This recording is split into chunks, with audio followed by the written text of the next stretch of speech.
Լոռու մարզպետի աշխատակազմը 205 հաստատված դիմում ունի անհատական բնակելի տների կամ բնակարանների փոխհատուցման մասով եւ այս ուղղությամբ 802 միլիոն դրամ է հատկացվել, մասնավորապես 609 միլիոն դրամը տների կամ բնակարանների վերանորոգման մասով, դա 4 փուլով է իրականացվել, համապատասխան լիազոր մարմինները յուրաքանչյուր փուլ կատարած աշխատանքների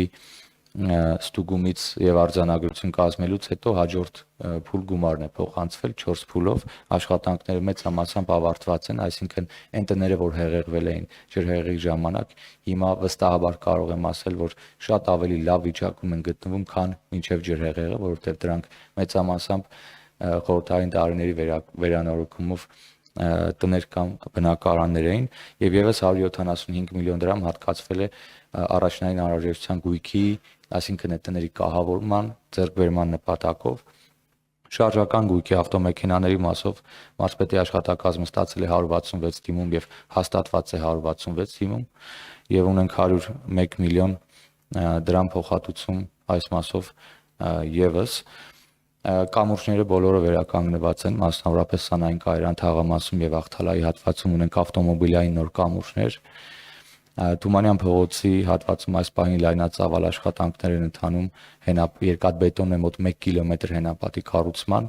850 միլիոն դրամ նախագծանախաշվային արժեքով, ամբողջ ֆինանսավորումը Հայաստանի Հանրապետության պետական բյուջեի միջոցներով։ Սանային կայարան թաղամասում Թումանյան 5-6-ում մենք ունենանք բակերի հիմնանորոգում, ջրագծերի գոյուղագծերի փոխարինում եւ Սանային կայարանում խմելու ջրագծի անցկացում է, այդտեղ 101 տարի բնակիչներն օգտագործում են հարավկովկասյան երկաթուղու տեխնիկական ջուրը որպես խմելու ջուր եւ դա որևէ նորմատիվի եւ ստանդարտի չի համապատասխանում եւ ահա 85 միլիոն դրամ էլ այդ ուղղությամբ է հատկացվել եւ աշխատանքները եւս այդ ուղղությամբ ընթացքի մեջ են 17 կապի ենթակայաններ պայթել դա դեռևս աղետի օրերին է վերականգնվել ճանապարհները բոլորը անցանելի վիճակում են փոխարինվել են վնասված վթարված գազատարերը ռոռոկման ջրագծերը խմելու ջրագծերը այսինքն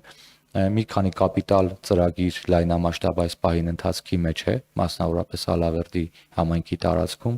դա էլ ավարտելուց հետո եւ բակերի վերականգնման ծրագիրն իրականացնելուց հետո կարող ենք ասել, որ աղետի հետևանքները